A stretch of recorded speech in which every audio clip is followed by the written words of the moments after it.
Phil. So today we speak about Hurwitz number for the reflection group BNT.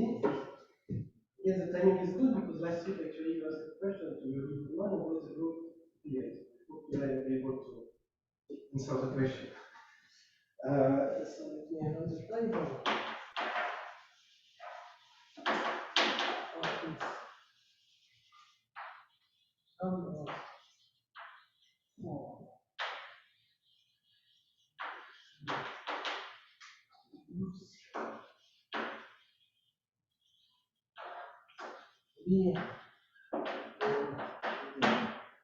So before I start, I will recall some known fact, the usual Hurwitz number, and I will show that there is analog results for the reflection group BND. So let's start with the definition. So you take M positive integer, lambda partition. We have that the Hurwitz number disconnecting, right? It will be only disconnected today. H m lambda is equal to the number of string of transposition sigma 1 sigma m, such that the product sigma 1 sigma m belongs to C lambda with C lambda conjugacy class in Sn. Well, something quite classical. Well, so this is the definition. We will actually have a similar definition for the reflection groups. Second fact that we will look at is the following. We have the generating function of Hurwitz number h, p1, p2, with a variable beta. So this is the generating function. This generating function satisfies the yes. One over n factorial. Yeah. No, still very. that should be one over n factorial, but I don't understand what's written Here. at the end. C lambda is a conjugacy class in Sn. But it's not an element of Sn. Lambda partition of n. Lambda partition of n, but C lambda is an element of the group ring. Just like. Okay. Rather Okay. So like this, yeah. Something like that. Okay. Okay. Then we have the generating function. The generating function. Yes.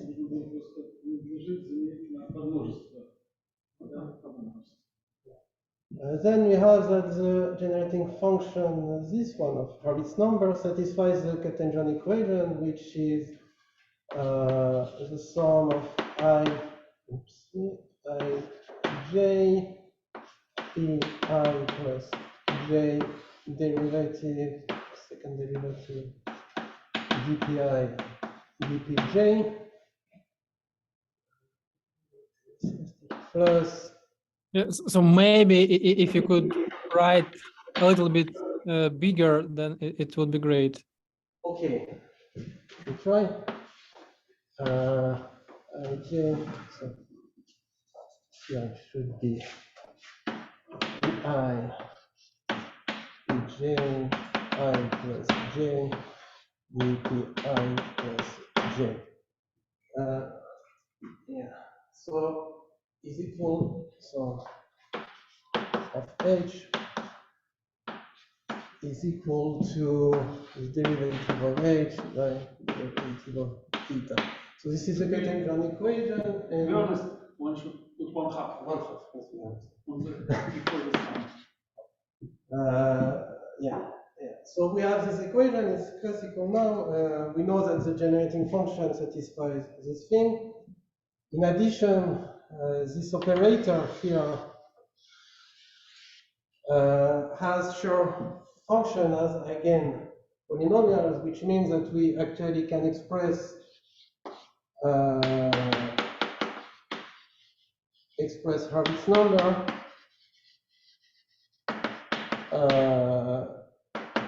in terms of Schur polynomial.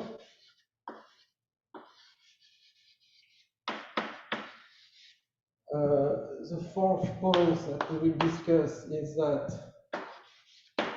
H, we just write beta is a tau function of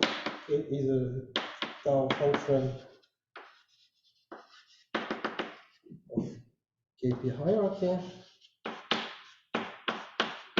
KP, and fifth point, which is less common and was discussed last year, these numbers also count the number of ribbon decomposition of surface with boundary with the prescribed mark point on the boundary. So this will be at the end.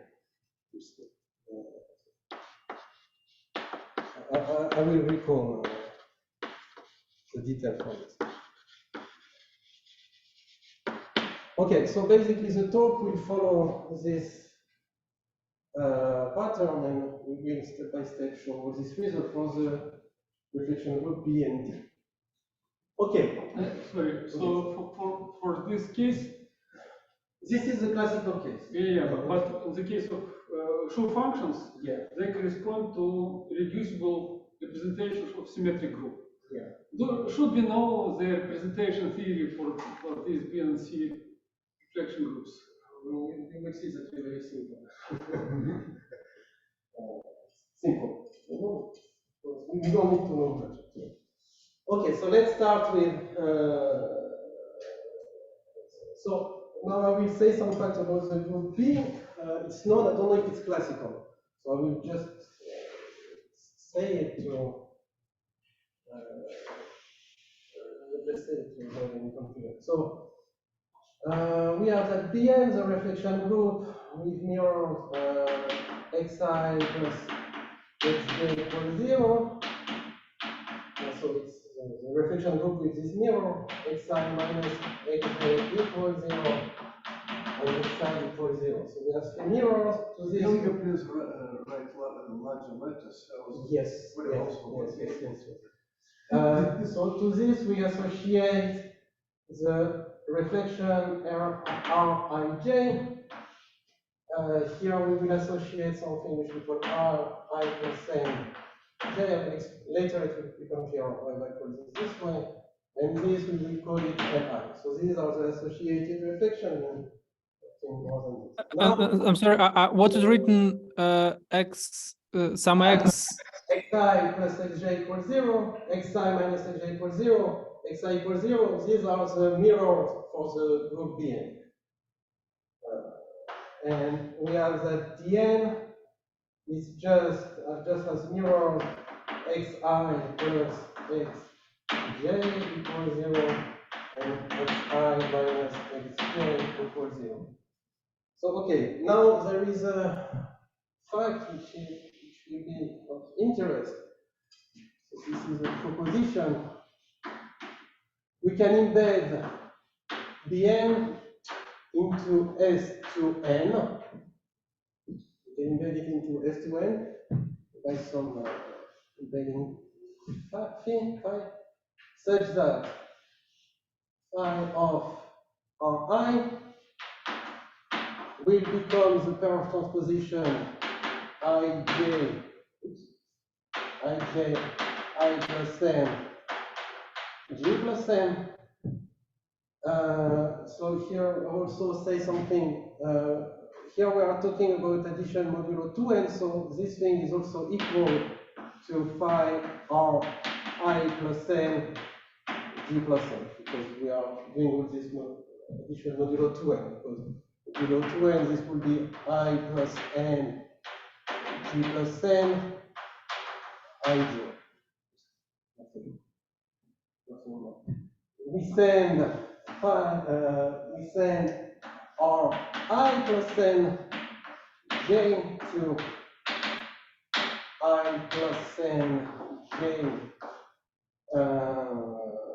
I G plus n. For the same reason as here, because of the addition modulo 2, and this is the same thing as R I G plus n. And finally, we send phi Li to I plus n. So this is where we send the reflection, and we have more. Something which is interesting. We have that Bn. No, sorry.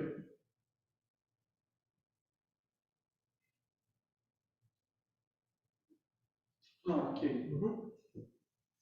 We have. Oh, wait a minute.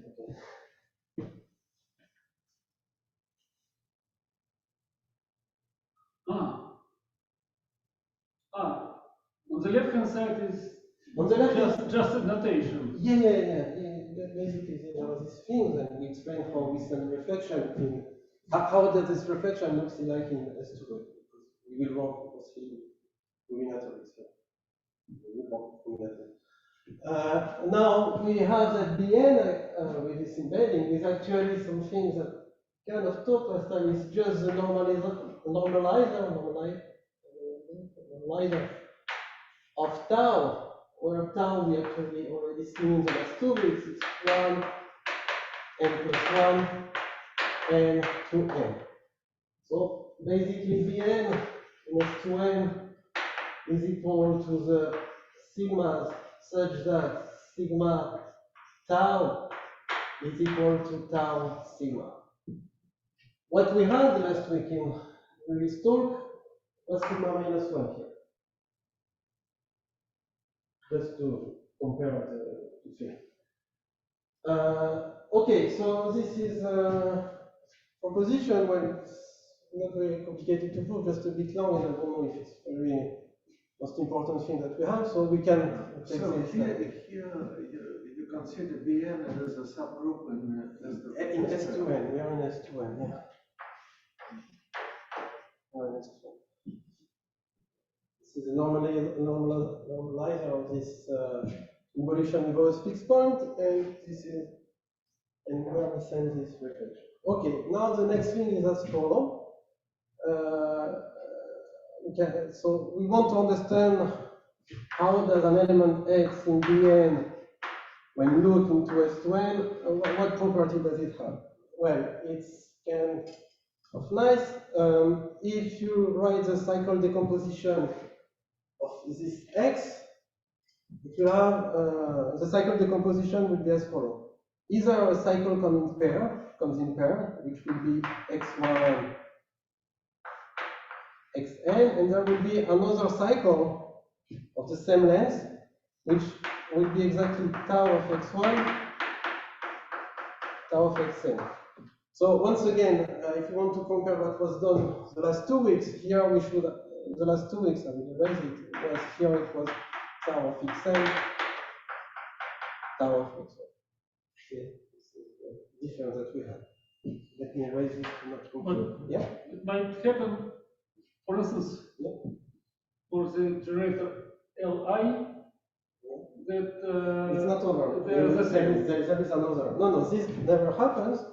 What we have in another thing, another situation that can happen is x1, xn, tau of x1, tau of xn. Yeah.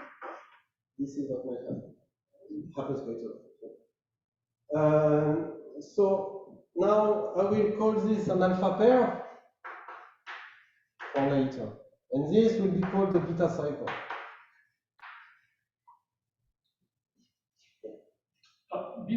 Beta cycle, just beta cycle. Cycle, yeah, it doesn't see what's written. Beta cycle, alpha cycle. Alpha pair. Alpha pairs. Okay. Alpha pair. Beta cycle. Just notation.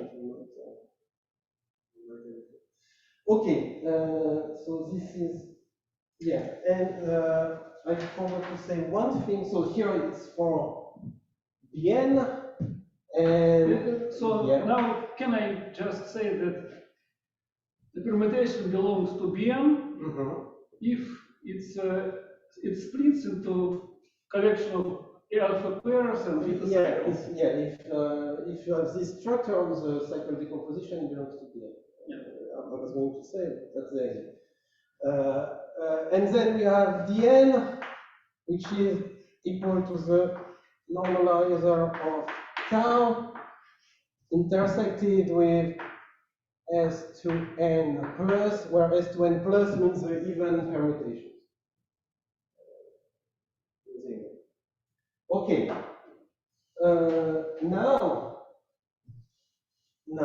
So actually, this should be, if you want to be, this should be a lemma, this part. Lemma, and to prove it, you just understand what it means. Tau x, tau minus 1 is equal to x. This is basically the okay. Now, if we want to have a definition, we need to understand what are the conjugacy classes. So maybe I will erase here. I think I can erase. So the conjugacy classes in the end are quite simple. In the end, they're a little bit more complicated. So in Sn, conjugacy classes are indexed by one partition. In the end, they're indexed by two partitions. So I will denote C lambda mu, the set of S which belongs to Bn, so including S2n, such that, so lambda is a partition, mu is a partition,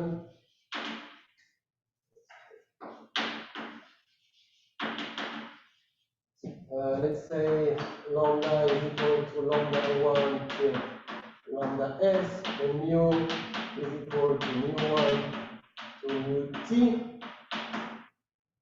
So we call C lambda mu the set of x which belongs to Bn such that it has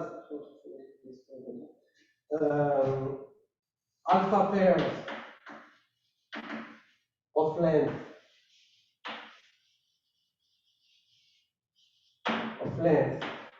lambda 1, lambda s, and beta cycle of length mu1, mu t. So you Two mu1, two mu, yeah, you're right. Yeah. Two mu1, two mu t, exactly. So let's make one more time a small parallel with what was seen last week. So, for example, we will have that 1, 2, 3, 4, 5, 6 belongs to C 3 empty in this case. Last week, what were we looking at? We were looking at, for example, 1, 2, 3, 6, 4, 6, 5, 4. And this belongs to what we call C3 theta. There is a difference. Okay, so these are the conjugacy classes in Bn, so they're indexed by two partitions, and it's actually quite easy. Bn is a little bit more tricky. Bn is a little bit more tricky, and actually it will bring some results a bit later. So for Dn, we have the following. So this is a conjugacy class. We will have that C lambda mu with the number of elements in mu even is a conjugacy class in Dn. In Dn. We have that even we have that C lambda empty where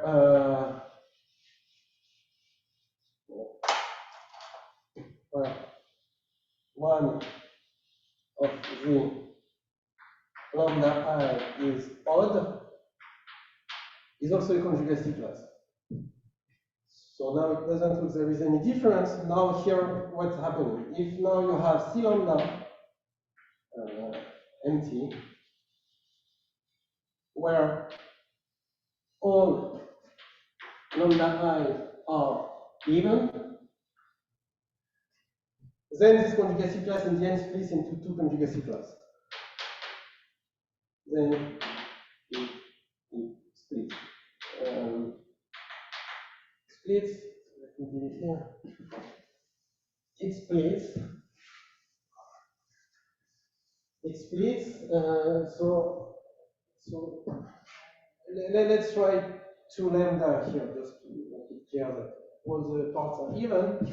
So we will have that C2 lambda empty splits into 2 conjugacy classes, which we call C lambda plus empty, C lambda minus empty. So let's try to understand quickly what is an element of C lambda plus. Sorry, could you repeat this? So you take. So basically, you take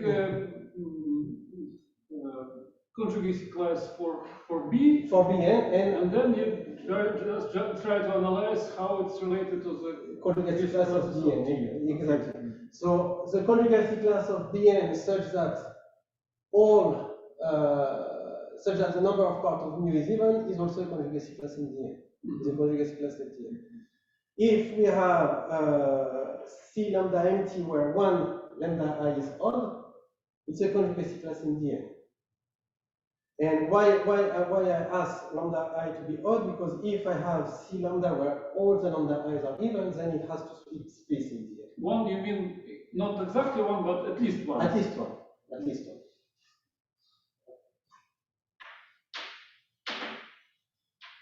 At least one. I specify here because if we see that everything is even, then it will split into two conjugacy classes that we call C lambda plus and C lambda minus. So let's just explain quickly what is an element in C lambda plus. So we can write an element so H belongs to C2 lambda. That means that we can write its cycle decomposition as x11, x1n, for example. Yeah. Please Yeah. write bigger. More bigger. Don't. Special indices. Yeah. So we know that it belongs to C2 lambda, and we want to understand how can we understand if it belongs to C lambda plus or C lambda minus. So you write the cycle decomposition 1, 1, 1n, lambda 1. You continue. So here basically you will write everything which is in x.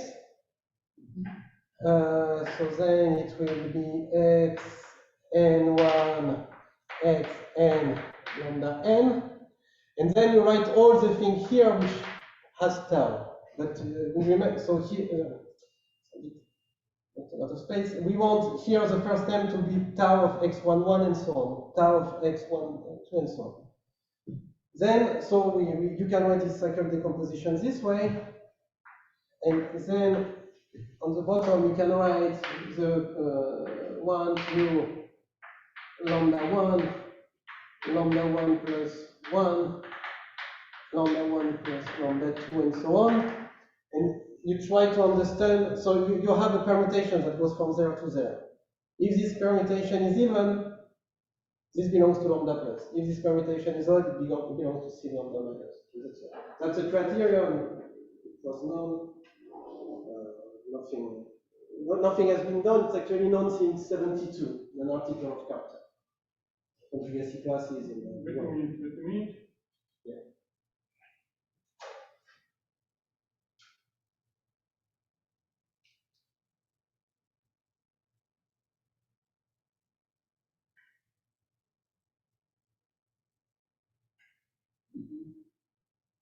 It's just a criterion here. Well, because we need a way to understand this. Both these classes have the same amount of elements. There is a bijection one to the other, but we need a way to understand which one belongs to which one, which element belongs to which one. Okay. Okay, so now we have defined all the conjugacy classes. So actually now we can give a definition of what is a Hurwitz number as the one we have there, which is quite natural once we understand. So far we just did some definition in some previous results.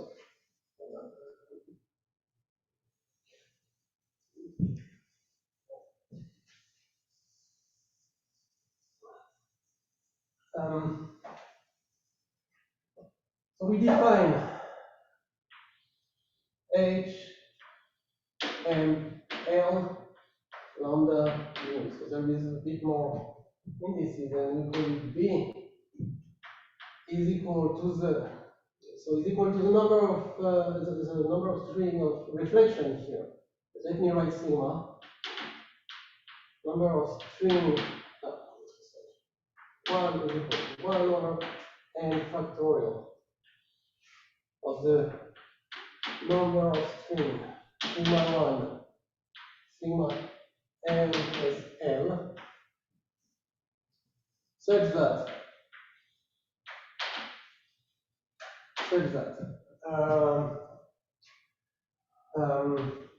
m of the sigma I are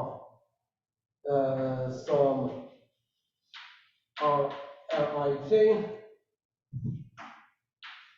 n of them are some Li, and such that the product sigma 1 sigma n plus l belongs to C lambda mu. So it's very parallel to what we had there. Instead of transposition, now we are just talking about reflection. Now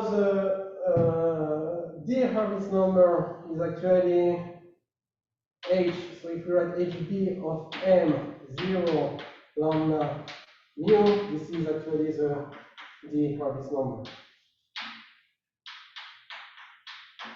And that's it, because for the Hurwitz number, we cannot have this kind of reflections here, which were I plus n. This does not belong to the n, so we are just something a bit more simple. We just count this Rij, which are per transposition. But what do you mean? So there are these traditional simple Hurwitz numbers as you wrote here. Yeah. But instead of just insertion of this cut and join operator, you can insert any operator from the center of universal The center of the group. central group. Yeah. So instead we can also put some central element.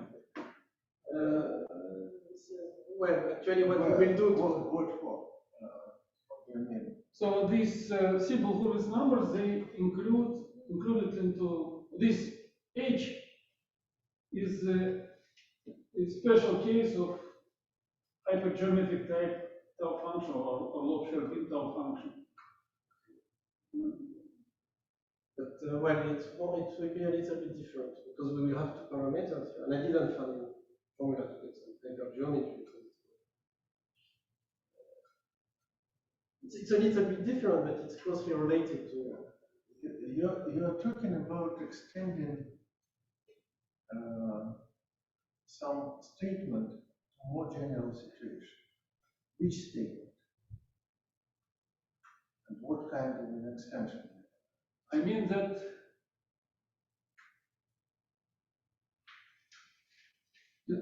I consider the sum of transposition as just the central element. Yeah.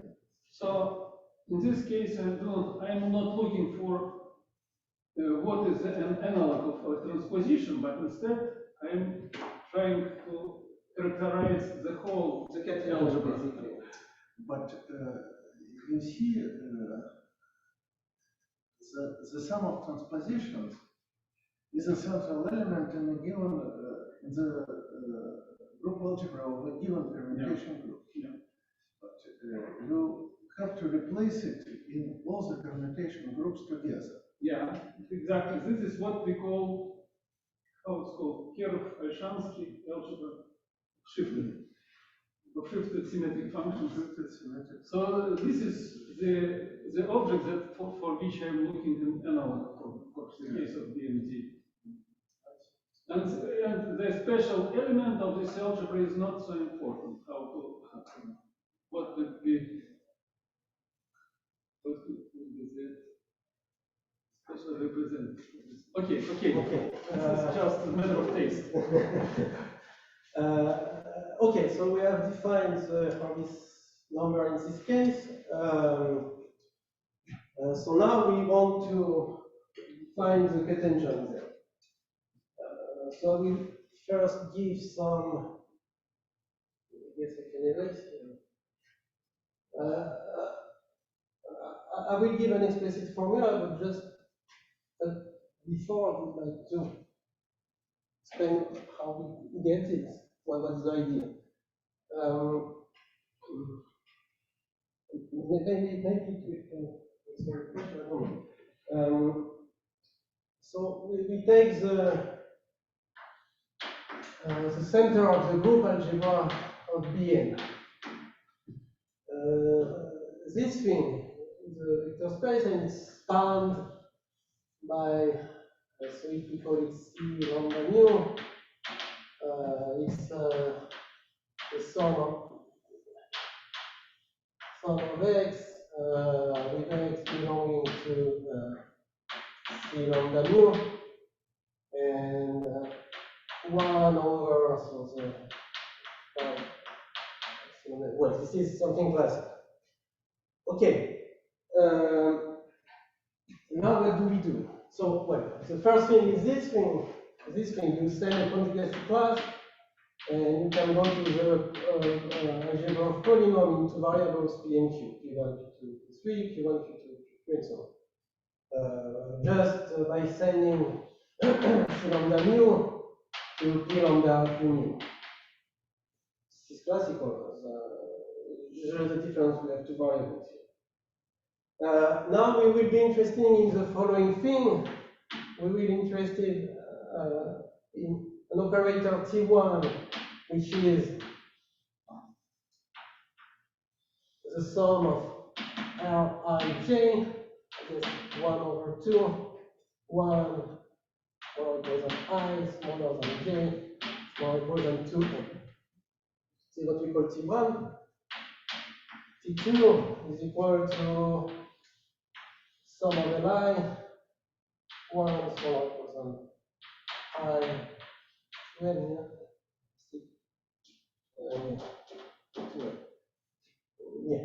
So we're interested in these two things in the following sense. We want to go from the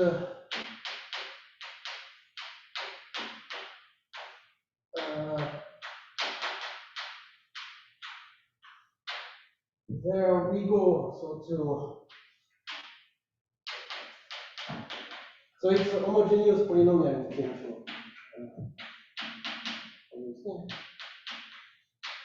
And here we have Ti, so either T1 or T2, and we want something that will commute with this, and this will what we will call the cotangent. So what something classical. And now what do we have? So actually we have the first result.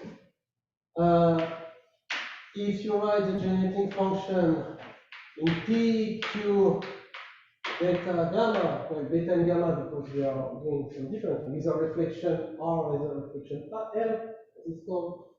So the usual, usual. So this is the sum of H and lambda mu be P lambda Q mu, and there should be a beta and a gamma, beta and gamma, beta m, gamma n, and then divide all this by n factorial n factorial. Well, here it's just a generating function. We have a first thing, we have that CG1 of h is equal to derivative of h by beta. We also have, so here is a theorem. A CG2 of h is equal to derivative of gamma. So this is classical, that means there is no new thing here for the proof. You take the classical case and just copy past and you get the result. Okay, now as a corollary of this, which is also something quite classical, we have that h, so let's call it h of b, everywhere.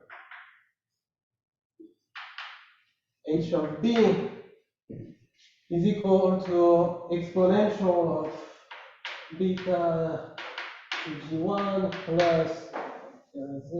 plus gamma CG2. Once again, it just follows from this. From here, we don't have much. Well, these are nice results, but now it's time to do some explicit formula to understand what's happening. No, well, it's okay, but even probably I'm not not really in these operators, Yeah. but rather the eigenvalues. It's funny. Because as I said, you can replace this operator by any element in the center. Yeah, well, we will And get it some. will be also diagonal on the same basis. Yeah, well, we will get some short polynomials. Yeah.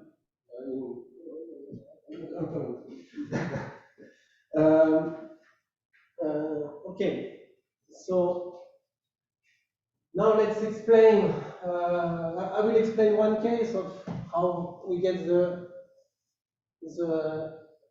element of this cotangent. So first we have two cotangents here. We have what we call CG1 and CG2. In total, we have 8 terms. In CG1, we have 6 of them. In CG2, we have 2.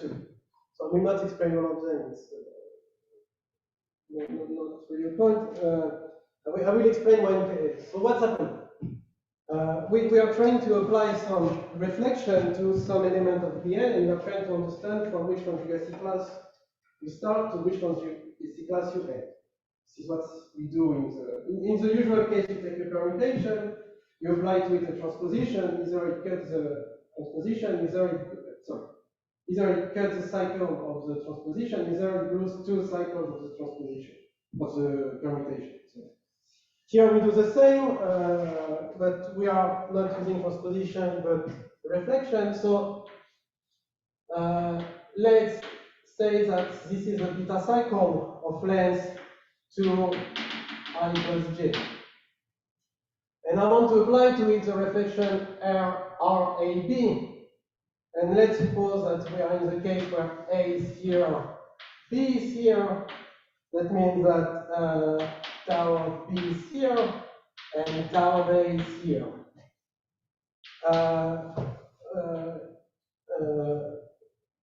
Now we know that when we apply this, the target has a fixed profile, or I don't know how to say it. It's fixed. So that means, for example, we will want here to have j vertices, and here we want to have I vertices. Now we are wondering how many possibilities, how many reflection do respect this thing? And the answer, if one is careful, is just that the multiplicity will be I plus j. And so basically, what do? We choose A. Once A is chosen, everything is fixed because we know where we want to end. and there is no choice. But you will count twice the reflection doing so. So you have that the multiplicity is I plus j, because also the length here is I plus j. And just to tell you what we get, from there we should get a beta cycle with some alpha cycles, triangles are alpha cycle, where we have A here, B here, toward A here, and toward B here. And because this reflection or involution, actually you go from one to the other, and here it will be of length to I, here J, and J. So, well, it's something classical when you start to play with these things. It's just here we are dealing with some different object in the sense that you have beta cycles, alpha pair. Well, just a question to get used to. Now I will write, so as I said, there are in total 8 possible cases that one should check carefully. And once it's done, you can write, oh, I erased it, that's a bad idea. You can write the cotangent. So I will write it in the first form. So basically, if you write it as we did, so basically what we had a beta cycle. When you apply the reflection to it, you lose one beta cycle of length to ij, and on the end you get one beta cycle and an alpha cycle. So this would mean, and we remember that the multiplicity was I plus j. So here we have a big sum, I plus j, p I q j. So these two things are the things that we want: one alpha cycle, one alpha pairs, and one beta cycle. And we lost one beta cycle of length I plus j. And well, if we do all the cases, we get this quite big operator that I'm writing now. And if we look at it, it's not very inspiring because it's, well, we don't really understand what is happening. We understand combinatorically what is happening, but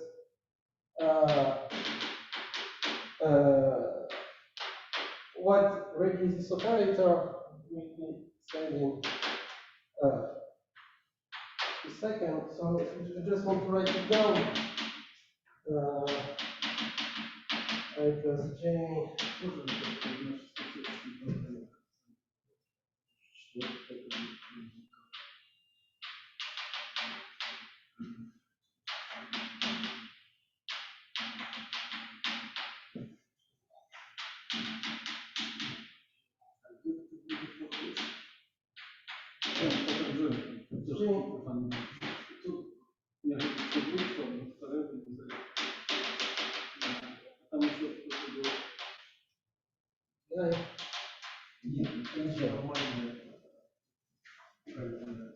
So, well, written like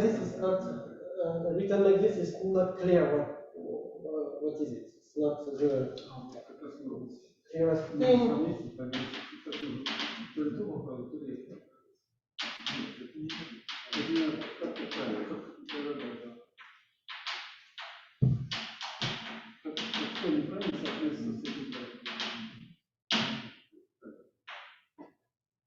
Okay, so the second one looks like more the Schur field, which is normal, and now we will understand better what this cotangent is. The trick is very simple. We just need a small change of variable, and it will get quite interesting. If you put UL is equal to UL is equal to PL plus QL over 2, and if you say that VL is equal to PL minus QL over 2, we get that actually CG1 is something which will be recognized. IJ, UI plus J, DUI, DUJ, plus I plus j ui uj d over dui plus j plus the same thing, but instead of u, you get v. Instead of plus v. You don't write u, you write v, and this is the operator. But this operator, we know what it is. It's the potential. The usual variable u. So we get from there. So dots is the same with u replaced by v. Yeah, we have the two of them. Plus, just I don't have plus this, but instead of u. So it means that this operator is sum of two summons, and one summon h on u variable, and another summon h x on v variable. Yeah, exactly. So we basically the KP hierarchy will be on u and v, two independent variables. That's what will happen. Then it is clear what are the Eigenvalues. Yeah, what is clear? Because now, yeah, sorry, and CG2, well, CG2 just becomes Euler field. CG2 is just UL, DU, DUL plus DL, D over DVL. But it's not a problem. The Schur polynomials are still eigenvalues of this thing and this thing. So we just need to be a little bit careful with Schur polynomials. It's well, careful. It's not. It's almost exactly Schur polynomials. We just need to not forget that we made a change of variable. So basically, the eigenvector, we can write it as S lambda mu, which is actually just S lambda of P plus Q over 2 multiplied by S mu of P minus Q over 2. These are the eigenvector of this operator. With eigenvalues and the usual one, and for the Euler field, it's just lambda 1. So this was that's the thing. So then if we want to continue, because well, we had this formula which expressed exactly the usual Hurwitz number in terms of Schur polynomial. So here we will have that exponential of P1 is just exponential of Q1, exponential of P1.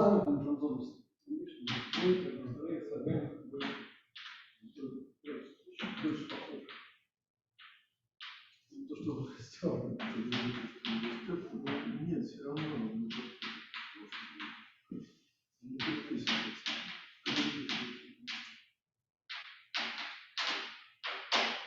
Well, I'm writing this just well, this is a Cauchy identity. You use it, and then once you have it, you can just re-express. So let's do it until the end. That h of b is equal to the sum of exponential of beta. So let's call it f2 of lambda. I think is used to this notation.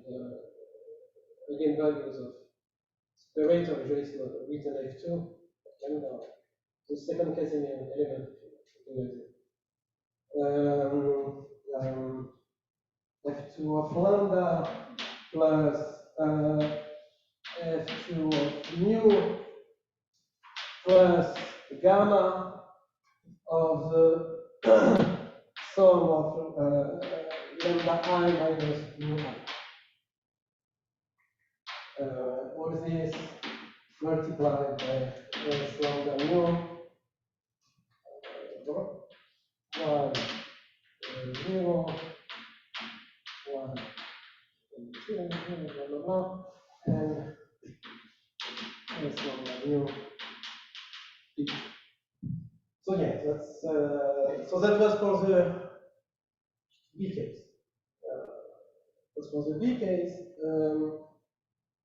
So it's actually very close from the classical one. Does it answer a question? I had some question with the eigenvalues. No, it's okay, it's okay. So it means that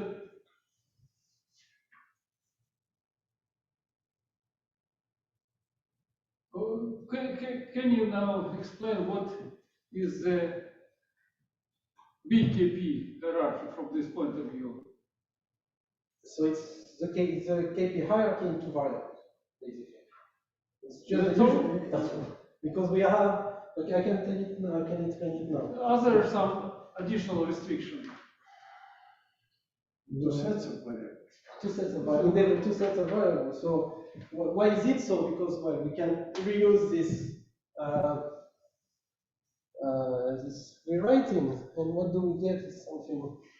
So why it will become clear. So basically, you write HB of. So here we need beta gamma, and here the variable should be u plus v, u minus v, because of what we have done. But this is from the theorem, and all this, it's just exponential of beta of CG, so we call it CGU, the Cartesian U, plus CGV, which is understood, exponential of gamma. So this is the Euler field in U minus the Euler field in V, multiplied by exponential U1, exponential V1.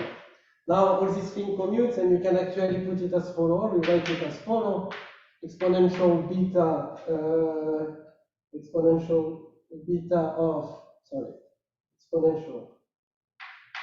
beta CGU plus gamma EU,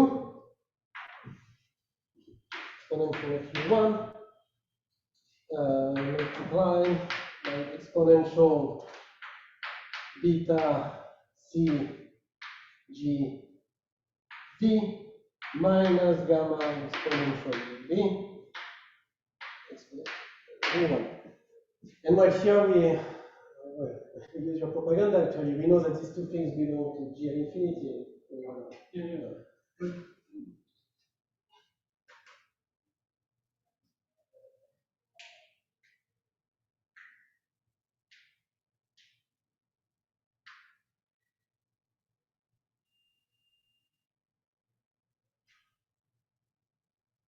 I just wonder if there is some reasonable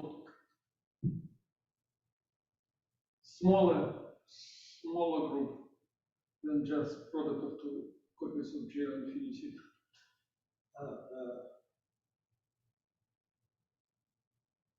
Well, and how?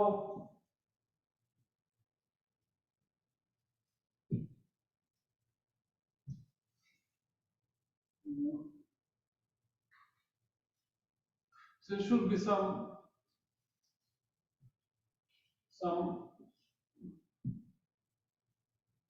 there should be some footprint of this tau evolution. What do you mean?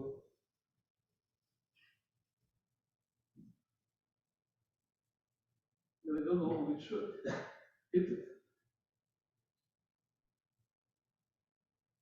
tau.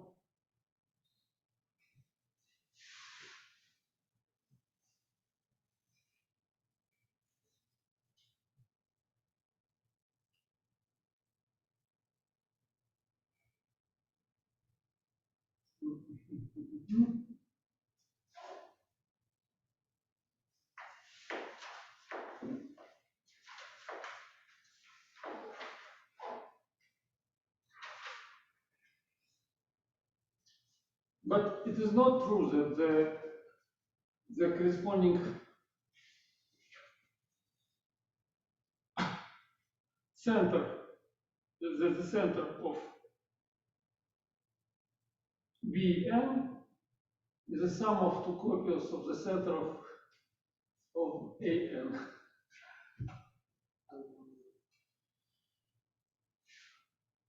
So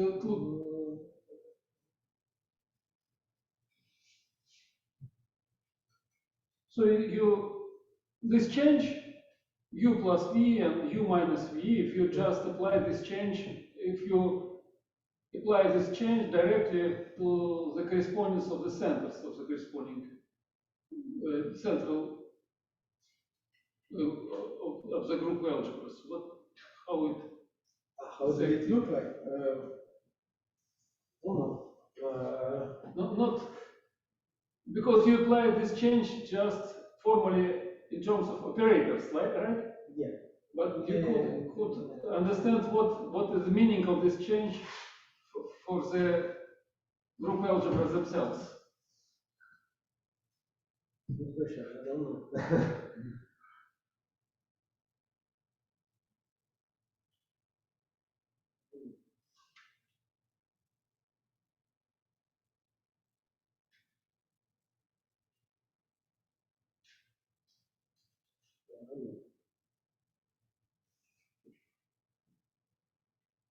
Yeah, it's strange because these alpha pairs and beta cycles look like have absolutely different nature, but then you apply this change, you somehow interchange, mix them.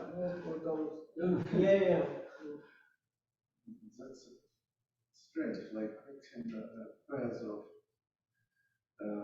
complex conjugate numbers and real numbers.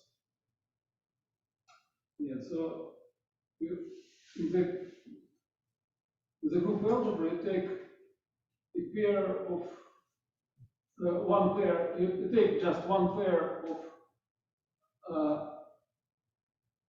alpha cycles, one pair of alpha cycles, and then plus one beta cycle of the same length, and then the same with the minus sign.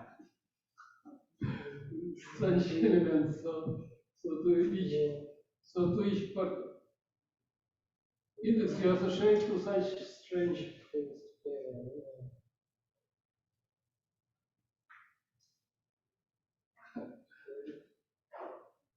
No, what does it mean?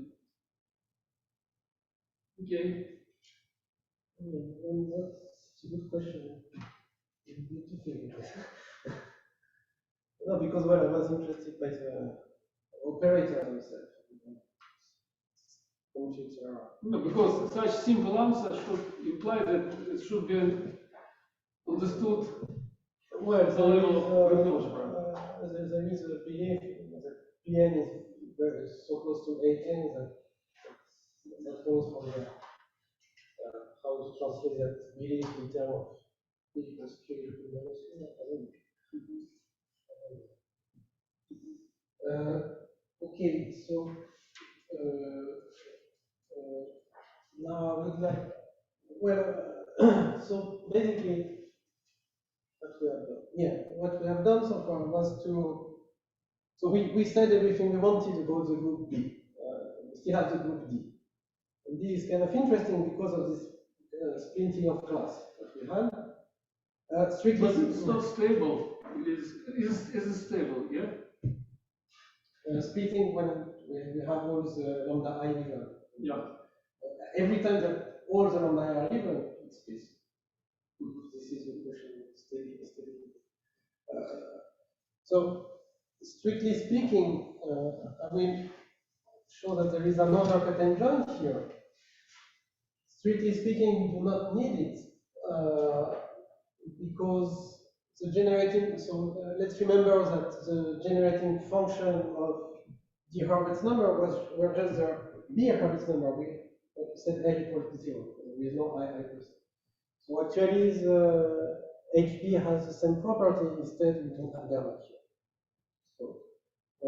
So we don't really need this cotangent, but it's quite interesting and unexpected that it's worth saying a word about it.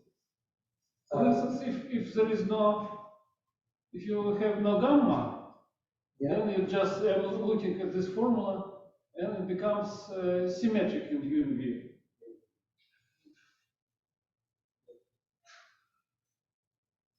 Because you, well, you don't have this thing. Okay. So now we will look at the center of the group algebra. EVM, so well, the vector space, and here the span is span by so span by what we call C lambda mu, where part of mu are even, an even number of parts of mu. What we call C lambda plus and C lambda minus, and I include here also when mu is empty, but lambda has at least one odd part, so it's included. Okay. Now here we have an involution I of A, which is x minus 1, where x belongs to Dn without Dn. Why do we do this? Because these involutions go from C lambda plus to C lambda minus. X is even. Sorry? X is No, number of. no. This element X is No, x belongs to Dn. it's given. It's take any. Any that is here. Yeah, but Yeah, so let's write it this way. otherwise it's Yeah. So why this thing is interesting? Because you by this involution you go from C lambda plus to C lambda minus and vice versa. This is the criterion that I explained at the beginning. It's this way. So it's an involution here. So that means that we have some eigenspace. So let's call, for example, Dn plus the space with eigenvalue 1, Dn minus space with eigenvalue minus 1. So it's quite clear that Dn plus is spanned by C lambda mu, C lambda plus C lambda minus. We have that Dn is spanned by C lambda plus minus C.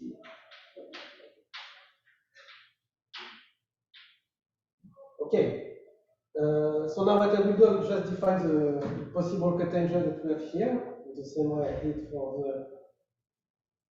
the case.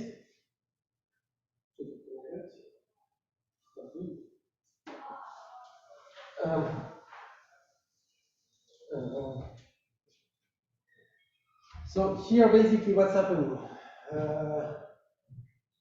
we have a map, let's call it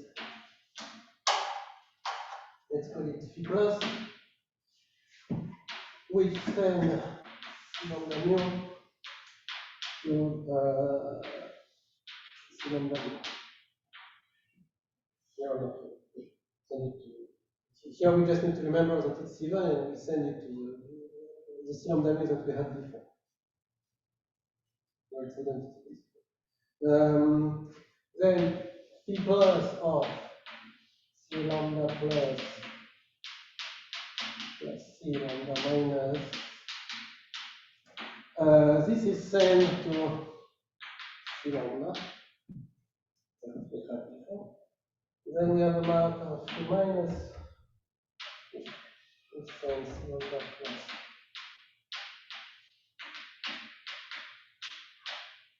To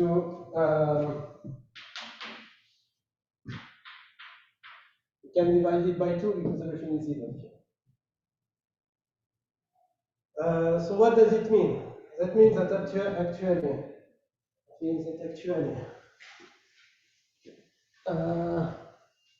the following. is the following.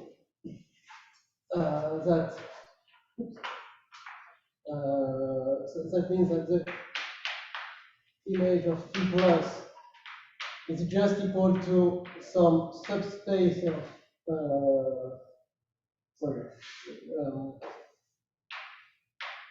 so we put this thing Z of Bn.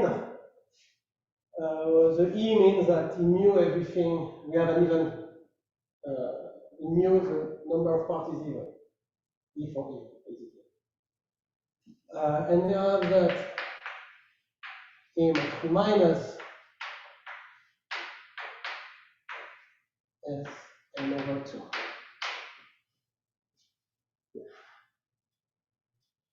So all this to say what? All this to say that the cotangent in the end will be a direct sum. So here we understand, because here we are dealing with Bn, we get back the cotangent that we had. Here it says n over 2 is just the usual cotangent up to some whisker. And so the cotangent in the end is just a direct sum of these two cotangents. Quite unexpected, this direct sum. Okay. Well, now I would like to say, now I would like to go to two things. I think I can speak a bit about Riemann decomposition, how it's related also to Riemann decomposition, and I can, this Riemann decomposition is written, and there is a part about ramified covariance which is not written, so it can be wrong, but I believe it's kind of true. With what should I start? Riemann decomposition. So let me recall quickly what we did with Riemann decomposition. So basically, what do we want to do? We want to understand what all this string of reflection, how they can be translated into decorated boundary surface, as we called it. So let me just recall what do we do? You take the classical situation. I can speak about the classical. Yeah. Okay, so in the classical one, what do we do? You have one, two,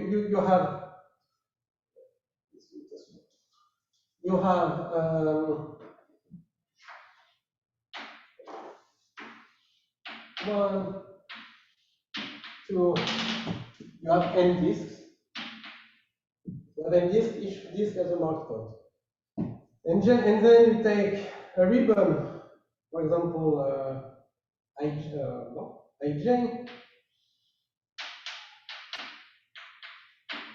ij, what does it mean? That means that it's I, there's j, everything has a local orientation.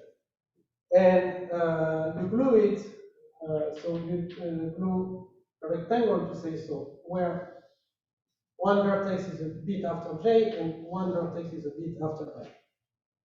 This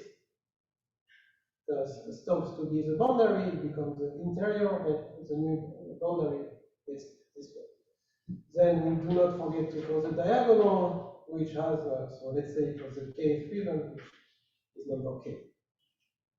Diagonal is always number. So what is G?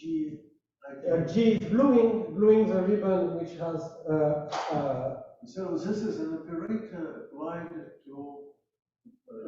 Not operator, but variation. Operation applied to a family of n disks, and you can glue as many ribbons as you want, as you wish. Then at the end you get a surface. So here, some time ago, I spoke about something with plus, minus, minus, minus. Here we always have plus, plus. So actually, we always. So what's the meaning of this diagonal? The diagonal, because the meaning of the diagonal will be an embedded graph. Because once you glue many ribbons, every time you draw the diagonal, so you will have the graph which is embedded where the graph intersects. So the original disk corresponds to just one point diagrams. Yeah. So let me make a quick example. So let's suppose we have two disks, 2, 1. Let's put it on the screen. And let's suppose I want G1, 2. So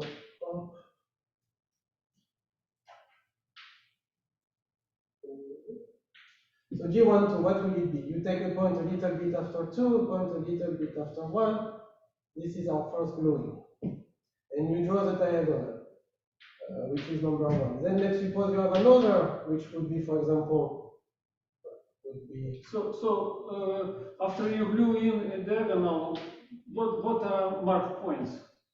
You have two sets, two different sets. You have marked point on the boundary and the diagonal, which is marked. So the marked point, But the original marked point are preserved. Yeah. And you have additional marked And points. you have additional marked points which are diagonal, and then How do you denote the middle of the diagonal? How? this could be 1, because this is the first ribbon that we do. Well, okay, and then the next ribbon, where do you glue it in? So well, we need to choose. So let's take, for example, 1, 3. So 1, 3, you take a point, and so now the boundary changed. We have a new boundary here. So we need to take a point a little bit after 1, so say this one, and a point a little bit after 3. So wait, point. 1 is here. 1 is here. Yeah, something like this. So now the boundary changes again, and you have the diagonal that appears. So here it would be number 2. Anyway, you continue. So last year I showed that you can twist them again, and So but here we don't need any. What do I get at the end? At the end, you get a surface with boundary. Where each boundary component has a prescribed number of marked points that you have on the disk at the very beginning. Yeah? And you have an embedded graph. So now if we want to count something, what you are counting are the surface where you glued n ribbons to n disks, and such that on the boundary, on each boundary component, you have the profile lambda. Does it make sense? Not really. Up to renumeration. Well, they are numbered. They are marked. The points on the marked points on the boundary. They are marked. Yeah, they are marked, and they keep the same numbering. They always have. You don't change the numbering on the mark. Yeah, but profile doesn't depend on the numbering. No. You just need to count how many points you have on the boundary. Don't really care if it's A1 or A10. Okay, and how do you?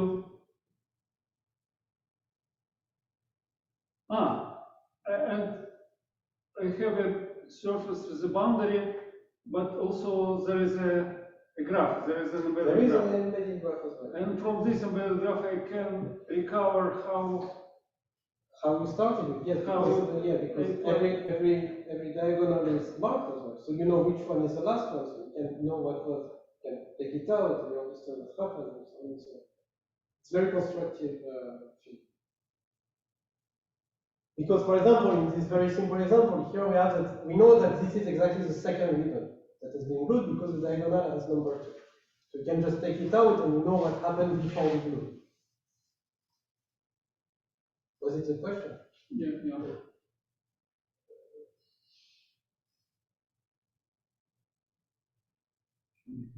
And then what we count are basically. And the permutation is just I go along the boundary. Yeah, exactly.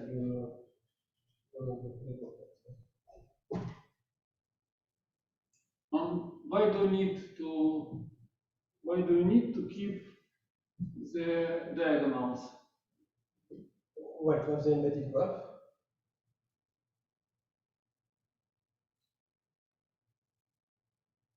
Okay. Otherwise,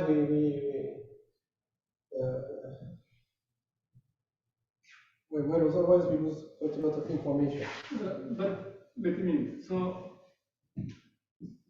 I understand that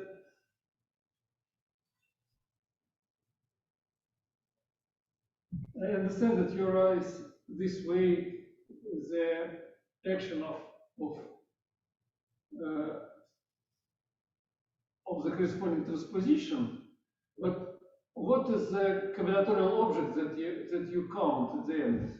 You count non-homomorphic surface with boundary with described number of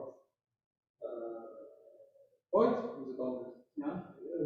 Well, if you have this homomorphic between graphs, it's the same thing. So, how many components has the boundary of the So how many components? So you have a lambda, which is a partition of W. You will have S boundary component. S boundary components, and along each component you have a sequence of a cyclic sequence of numbers corresponding to a cycle. So you have a surface with a boundary. You have some number of you have marked n marked points distributed along the boundaries. Each boundary component has at least one marked point. Yes. And you have some embedded graph such that each edge of this graph connects two of the marked points.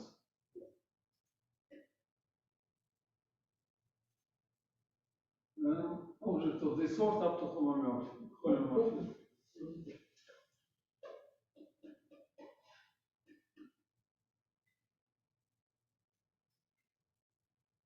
But why do you call it ribbon graph?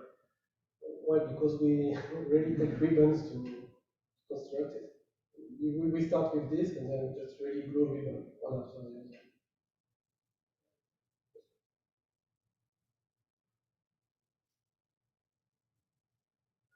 Now, if you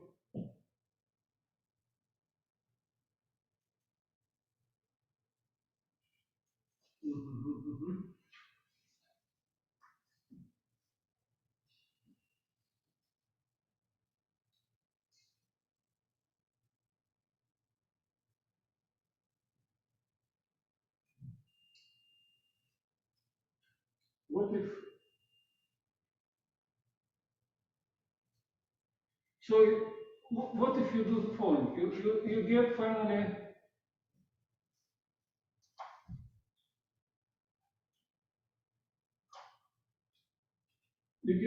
the first surface with a boundary. Let's make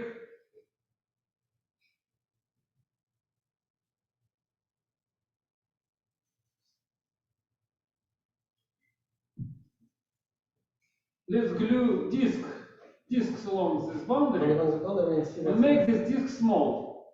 Let's make these disks vertices of the new graph. The dual, like, it's kind of.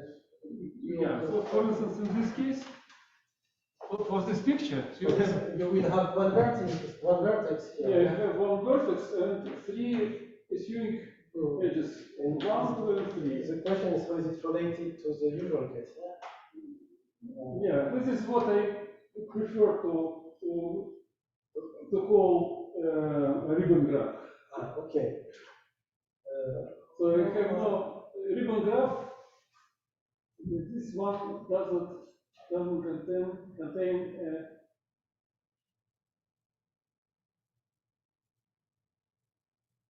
one, 2. Where did the diagonal went? Oh no. Here you have. It could be. Oh no, it's not good because it could be attached to one point of the boundary, and I don't see in this picture that these two edges attached to one point of the boundary. That's not good. Well, anyway, it's clear. Okay. Okay. Okay. So basically, these big Hurwitz numbers they depend basically on 4 parameters, which are m, n, lambda, mu, 2 integers and 2 partitions. So now we want somehow to relate we want to be able to classify some decorated boundary surface via these 4 parameters. So we should do the following. We should actually look at the following kind of object. We should look at the following kind of object. So it should be so for DBS means decorated boundary surface. So what we were talking about. DBS with 2m mark point. Mark point. This is the first requirement. This is the first requirement.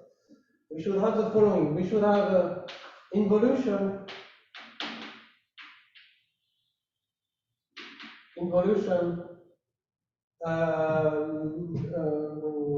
Orientation preserving. Orientation preserving.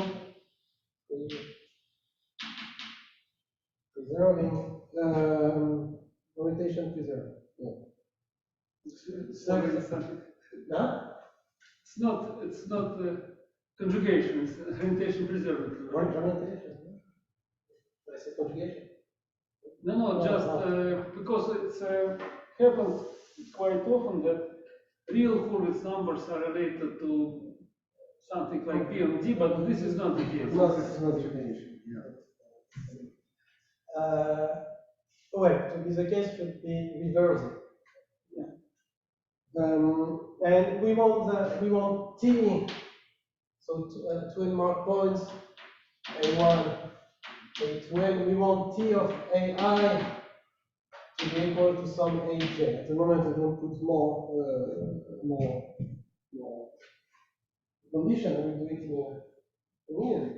So this means we just want T to send mark point to mark point.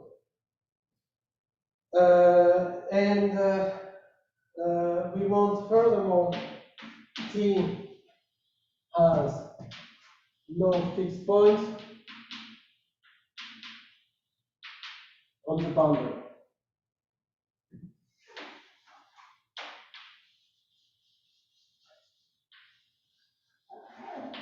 So there are some conditions that we impose. Now let's think a bit, what does it mean with this? So if you have D which belongs to the boundary of M,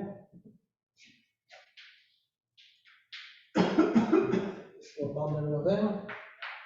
So if T of D is equal to this, that means that we will have an even number of mark points. If T of D is equal to D prime, that means you will have a pair of which are related by T.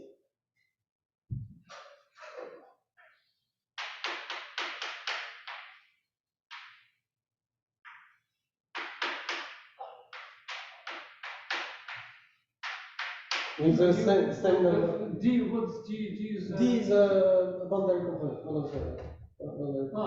Then please replace belongs to subset. T subset of them. Yeah. It's connected component. Yeah. Okay, so what does it mean? That means let's put this one case 2. That means in case 1, for all the boundary components that have this property, we can associate the partition U1 and U2. Which is yeah. So actually it would be, let's say 2, we understand. 2, we can associate some lambda 1, lambda s, which are pairs. Now we want one more condition on T. We want T to be we want the ribbon or the DBS to be T invariant. What do I mean by T invariant? I mean that T of rho should be either equal to rho, where rho is a ribbon, or T of rho is equal to, so T of rho 1 is equal to rho 2, and T of rho 2 is equal to T of, is equal to rho 1. What does it mean? That means either it fixed a ribbon, either it exchanged a pair of ribbons. Could you draw the picture? I can draw this picture.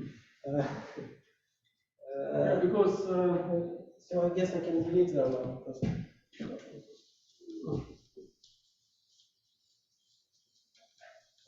T of rho is equal to rho, but there is no fixed point on the boundary. It means that It's a rho fixed somehow point. intersects as a fixed point. no, that means that there is a fixed point inside the ribbon. Yeah, so a ribbon intersects the fixed point. Yeah. So the invariant ribbon will have a fixed point in the middle, let's say. And the ribbon that I exchanged by T will have fixed point. So the only fixed points are in the invariant ribbons. The only fixed point of this orientation preserving happens in the ribbons that are fixed by T. It's more clear.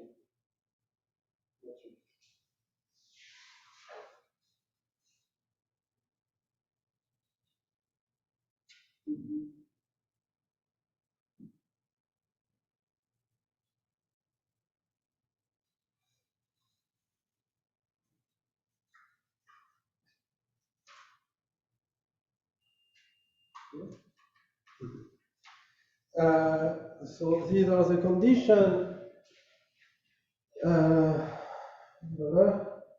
Okay, so now these are the conditions, and a last notation thing, we say that I is equal to I bar, where 1 is smaller or equal than I is smaller or equal than 2n, and I bar is equal to I plus n mod 2n. So this is basically what we had to do before. And now I can give a definition of what we are dealing with, what we are actually counting with this profile. So I will call the following. So B we call decomposition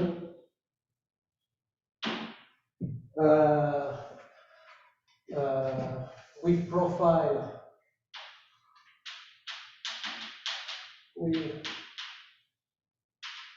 profile mn lambda mu.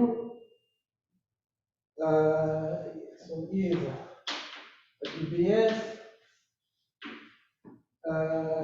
with a smooth preserving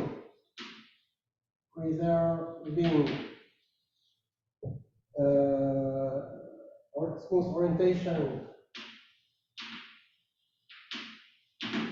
preserving involution T. So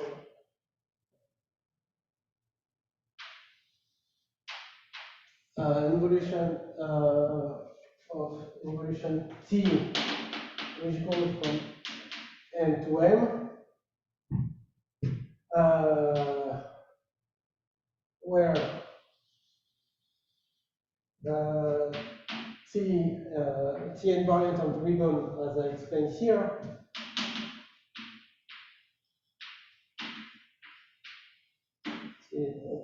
ribbon such that, so here we have several things.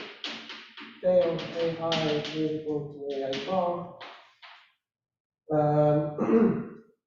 So what I explained here, so this I will call it, for example, lambda and T plus, so it's just a notation. So let's call this minus. Just notation to be able to not have to rewrite everything. Lambda plus NT is equal to lambda minus 1, 2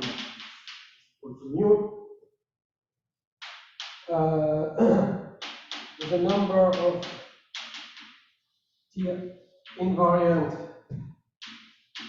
ribbon is L, and so yeah, this is a T invariant and this is a T pair, the second one. And the number of T pairs is M.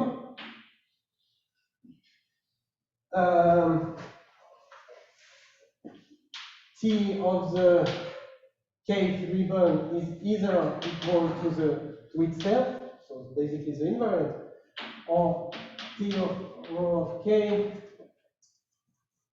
is equal to a rho of k plus or minus 1. So basically, if you have T which exchanges the ribbon, either it's the next ribbon or the one which is maybe why is that? It's basically this is related to the involation I j I plus n j plus n or I plus n j d plus n. This is what's it. But still, I cannot imagine these ribbons with the fixed points. So, could you draw the picture? How it's possible? It's possible to draw it. Just so basically, what will we do? So we want something where. Wait a minute. If the no, I don't understand. If the involution preserves the orientation, then the fixed point set cannot be a line because It won't be. huh? The fixed point won't be. The fixed point set won't be. It will just be points. Fixed point set will be discrete. Yeah. Oh, okay. Yeah. It's like it's not like really a Hurwitz number where we are looking at logarithms. Here it's just discrete. Some points on set ribbon. That's it. Okay, it's just central symmetry on the plane. Yeah. And the ribbon should be symmetric. Okay, then I understand. Yes, that's better. And the last thing, the last thing is exactly what you asked. The fixed points are exactly on the fixed ribbon. So, now there are a few things to check, but we skip it. We have to check that this surface, when you quotient it by the involution, is still a surface with boundary and mark point, but everything works. Basically, all this works in such a way that this would be a surface with mark point and everything. Now, the theorem is that this kind of thing is in one, so the theorem B ribbon decomposition and lambda mu are in one-to-one correspondence with the string of reflections that we had at the very beginning. That I explained. Basically, to a string of reflection, Ri and I and so on, you can associate a unique surface up to the normal shape. The correspondence that you have. Now maybe 2 minutes I'd like to speak about ramified cover. It's not written, so it will be. So I just want to give the idea of what.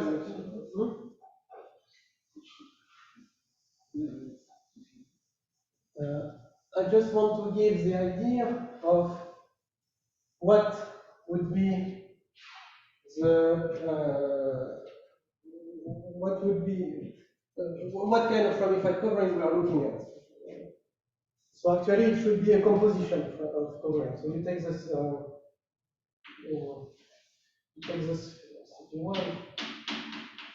CP1. It should be a composition of the H. So here it should be a 2-to-1 cover, and here n-to-1 cover. So it's a composition, and this should be, for example, F. P, small f, and so on. Which has the following properties. The P is the same as T. P is a factor over T. Yeah. So what do we have? We have that, so F has degree n. Degree n with n simple critical point. We have that P has degree 2 with n simple critical points.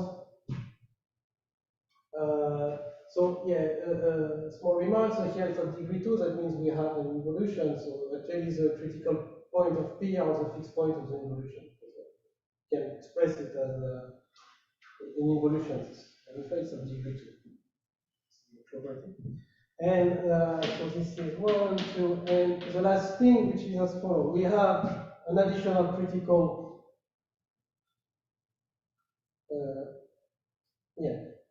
additional critical value of f, and we have that f minus 1 of this. So actually, we're in G now. We are looking in G. What's happening? F minus 1 will be x1, xa, q1, qb, and we will have the following. x1, xa are not critical value of p, values of p, which means what? Which means that p minus 1 of xi has actually two frame images. Vi, G is still realizable, no?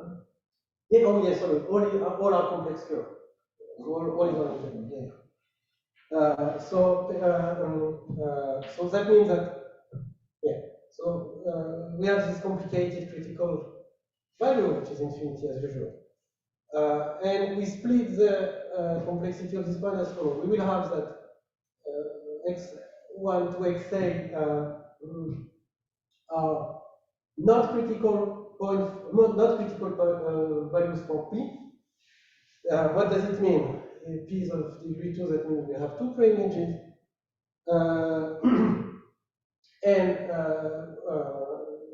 So that means this come in pairs, so the ramification profile, if it's lambda, it will be doubled on the top. And we have that p minus 1 of qi is equal to some ri, because it's a critical value of p.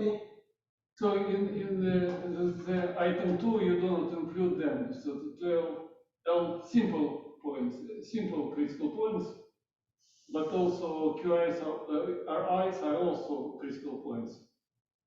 Ri are critical, Of P. of p, so they are somewhere here. Mm-hmm. Of p, and if you look on the bottom, so here basically we will have some profile, so they come in pair as we wish, so it will be lambda, well, basically the alpha pair that we have. And here it will have profile mu j. So I would say, 2 mu j. yeah, I would call it two-foil covering. Yeah, that's Fold. Huh? To fold. No, two-foil. So you have a surface, and you usually have covering, ramified covering, but now every fiber consists of two narrow nearby leaves, two coils. It's covered by two parallel leaves. As they ramified at those points, there is simple replication of those points, something like that. Yeah, and on those points it will come in pair. So one will be a real simple and some will come in pair. Yeah, in infinity you have We have the profile. two different things can occur. Okay, that's Very nice, yeah. I enjoy it. Story.